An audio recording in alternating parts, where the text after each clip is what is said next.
Hello, and welcome to Mitratech's Morning Coffee Show. My name is Ryan Fox, and I'm the GRC Sales Manager here at Mitratech. I am joined by Stephanie Fox, who is the GRC Manager for Client Success. We're very excited to be your hosts this morning on the Mitratech Morning Coffee Show.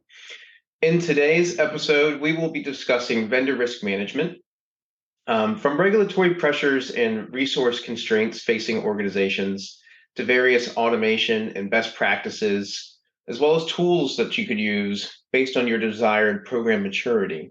So go get yourself a coffee because it's time for the morning coffee show. Across the many different GRC use cases, vendor risk management is certainly one of the more hotly debated ones at the moment, and I believe it's closely linked to cyber risk. Just as we rely on experts to provide services in our own personal lives, a business relies on vendors. And many of those vendors provide critical technology services. And the risks and regulatory exposure is the same, whether you provide those services directly or whether a vendor provides them for you. But if a vendor provides them for you, you are now trusting that the vendor has the right controls in place. But trust is not enough. You must verify. So the all-important task of assessing and ensuring vendor compliance and risk mitigation does not escape many organizations, regardless of size or industry. Some of the questions that come in for many are, what is your appetite for risk, especially vendor risk? How much risk do you want to mitigate?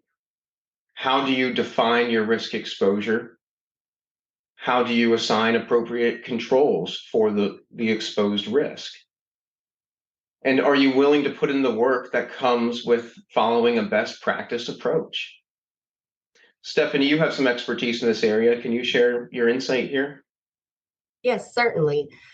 For some, vendor risk management tasks are performed across the extended enterprise, but not always prioritized until regulatory pressure or a risk event drives the shift in the focus, making it mission critical. Depending on the size of the organization, it's often a case of what processes are reasonable to the level of resources that are available. Some are at a place where you can get by with some simplified programs to store your documents, your contracts, perform some simple risk assessments, whereas others may be incentivized to innovate and transform their vendor risk management program that meet the highest standards and have processes automated and monitored in a more robust fashion. It really just depends where your organization is at in its current life cycle. And evaluations of these components should take into consideration the organization's size and sophistication, the nature and complexity of its activities, and just as you had mentioned, Brian, its risk profile. Excellent point, Stephanie. I really believe implementing a best practice vendor risk management program is viewed as more work, but that's because it is more work. But the benefits and gains are certainly much bigger. When we look at the rate of digitization and the future of vendor risk management, the landscape is forever shifting. You really need to be always on and listening for change. Having the best systems in place when it comes to methodology, paired with the VRM continuous cyber risk monitoring for your vendors with organizations such as Black Kite, can really help give you a 360-degree perspective of your vendor landscape and real-time proactive decision-making.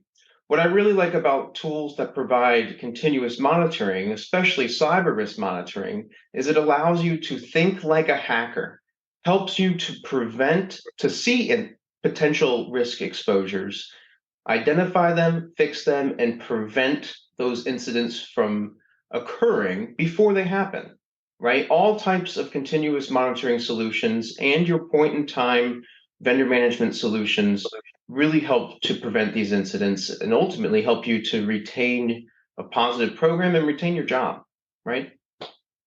So true. The value that technology solutions can provide teams today with is really remarkable. But what I just want to say here before we end is you really have to do the best with what you have, both from financial budgets and your personnel. Vendor risk management does need to be prioritized because it is an important part of your organization's risk management process. Excellent point. Great advice, Stephanie. It's also good to note that Mitratech has vendor risk management capabilities designed to suit where you are in your current life cycle and help you achieve a VRM program supported by technology that's right for you. Whether you're at the more early stages of building a program or you're much more mature and are ready to take the next step in advancing your program, Mitratech has solutions that are geared for any stage in developing a program. So for those watching, if you'd like to learn more about our capabilities, we're happy to continue the conversation with the links below. Thank you very much for joining us on the Morning Coffee Show. Take care. Take care.